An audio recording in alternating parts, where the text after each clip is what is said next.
អ្នកគ្នាសូមស្វាគមន៍មកកាន់ YouTube Channel Master Invest ថ្ងៃនេះខ្ញុំមានវីដេអូមួយដែលនិយាយអំពី CoinMarketCap ដដែលប៉ុន្តែថ្ងៃនេះខ្ញុំបង្ហាញអ្នកគ្នាអំពីការបង្កើតគណនីនៅក្នុង website CoinMarketCap នេះនិងបង្ហាញពីលក្ខណៈពិសេសមួយរបស់ website CoinMarketCap នេះអញ្ចឹងយើងចាប់ផ្ដើមអ្នកគ្នាជាដំបូងអ្នកគ្នាចូលទៅកាន់ការវាយ website គឺសូមវាយដាក់ថា CoinMarketCap.com ចឹងតើតើនឹងការបង្កើតគណនីគឺយើងចូលមកកន្លែង sign up ចឹងចូល sign up ចុច sign up កន្លែងនេះអ្នកនរគ្នាឃើញមានពាក្យថា create account ហើយតើតើការ create account នេះគឺវាតម្រូវបំពេញតើតើទៅនឹង email និង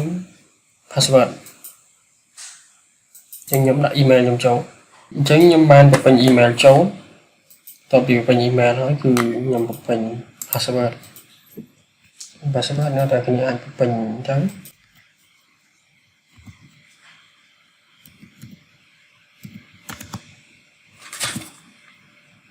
ខ្ញុំបំពេញ password ហើយ password នេះគឺជា password account របស់ CoinMarketCap ហ្នឹង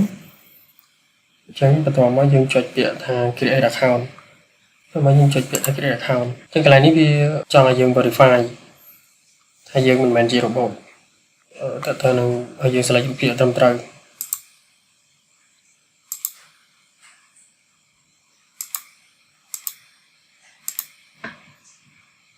ខ្ញុំ verify ហើយ verify គឺដាក់ថា we are send you an activation email ចាំមានន័យថាវាឲ្យយើង verify ជាមួយ email របស់យើងមានថាវាបាន send mail មកខ្ញុំទៅឆែកនឹង mail របស់ខ្ញុំ mail របស់ខ្ញុំដើម្បី verify ថាបាន send mail មកអញ្ចឹងខ្ញុំ click here to verify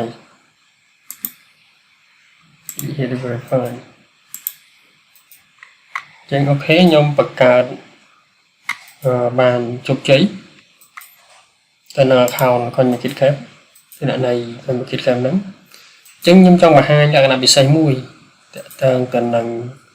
ពេលយើងបានគណនីនៅក្នុងគេហទំព័រ CoinMarketCap ហ្នឹងហើយគឺ CoinMarketCap មានលក្ខណៈពិសេសមួយឲ្យយើង claim យកជារង្វាន់មានន័យជា reward គឺ claim យក diamond នេះគេមានដាក់ថា my diamond មិនបាន reward នេះអញ្ចឹងអ្នកគ្នាអាចចុច claim មួយទៅអញ្ចឹងជារៀងរាល់ថ្ងៃបានមួយថ្ងៃបាន10 diamond 10 diamond ថ្ងៃទី2 10ថ្ងៃទី3 10ថ្ងៃទី4 20អញ្ចឹងទៅហើយវាមាន reward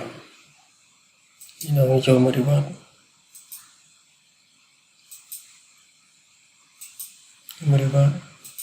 ចឹងនេះ reward នេះបើសិនអ្នក claim បានច្រើនបាន100កាក់គឺបាន diamond lucky draw session 2នេះឱកាស lucky draw មានមួយទៀត diamond lucky draw ដែរតែនេះគេយកបាត់ហើយនេះមានរង្វាន់មួយចំនួននេះទៅ reward នេះអ្នកគ្នាឆែកមើលបានចឹងខ្ញុំមានប៉ុណ្្នឹងតើតើការបង្ហាញពីការបង្កើតគណនីឬក៏គេហៅថា account នៅក្នុងគេហទំព័រ CoinMarketCap ដែលជាគេហទំព័របង្ហាញនៅព័ត៌មានទូទៅនៃ Cryto-Currency សូមអរគុណច្រើនអ្នកនរគ្នាសម្រាប់ការទស្សនាវីដេអូ